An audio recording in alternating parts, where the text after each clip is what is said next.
कि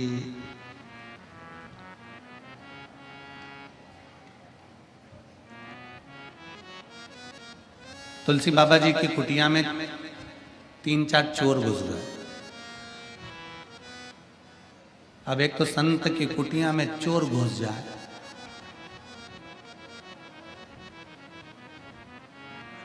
तो ईमानदारी से बोलना, चोर चोर रह पाएगा?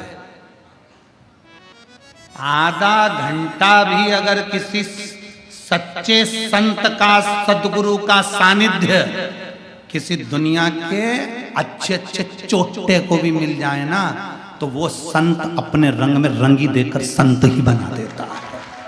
सच्चा संत, सच्चा साधु, सच्चा तपस्वी, साधक, उपासक अपने रंग में रंग देता। जैसे कल आपको कथा में कहा था कि हमारे वो जहाँ ठहरे वहां जीजी बोली कि हम फोटो खींचते हैं, कोई कैमरे से खींचे, कोई मोबाइल से खींचे, तुम क्या खींचते? हमने कहा शिव पुराण से तुम्हें खींच लेते हैं। खींच तो रहे ना, शिव तत्व को जा।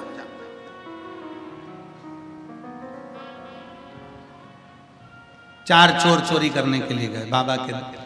अब चोरी का धन उनके पास में बहुत सारा था, उनको चोरी तो करना नहीं थी। सरयू जी में पानी बहुत सारा था, अब करे तो करे क्या?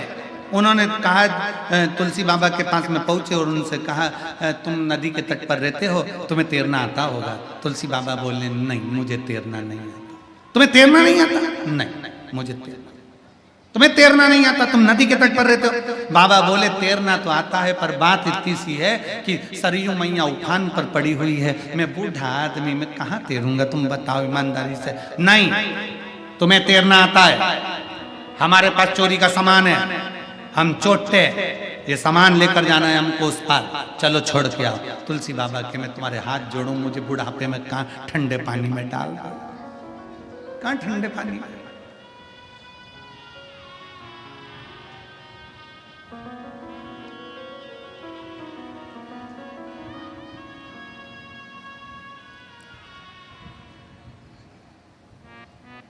तुलसी बाबा ने कहा, मैं नहीं जाऊंगा, एक काम करता हूं, मैं एक पत्र लिखकर तुमको दे देता हूं, सबसे आगे जो रहेगा ना वो पत्र को हाथ में पकड़ लेना और तुम पार उतर जाओगे, सब एक दूसरे को पकड़ लेना, ठीक है? लिख दो पत्र।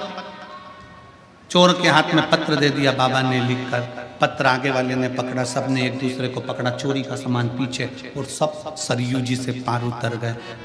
दूसरा चोर बोला, रे आखिर ये बुढ़े बाबा ने पत्र में ऐसा लिखा क्या था कि ना हाथ हिलाया ना पांव हिलाया और अपन सरयू जी के पार उतर गए? जरा पढ़ तो जरा। जो पत्र खोला तो पत्र में लिखा था राम। क्या लिखा था? पत्र में लिखा था राम। चोरों ने विचार करा, बूढ़े ने अपन को बेवकूफ बना दिया। वापिस उनने पत्र पकड़ा, सबने हाथ पकड़े, वापिस तुलसी बाबा के पास पहुंच गए। ओ बाबा, ऐसा राम तो हम भी लिख लेते और हम भी पार हो जाते, इसमें कौन सा बड़ा बात है?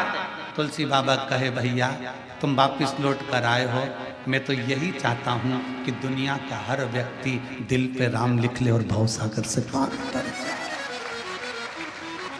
दिल से अपने हृदय में, अपने चित्त वृत्ति में राम को रखो, पार उतर जाओगे। इसलिए बाबा कहे कि कलयुग केवल नाम आधारा और सुमर सुमरे नरे उतरे पार। आप भज लो, परमात्मा की भक्ति इतनी करो कि पार उतर जाओ।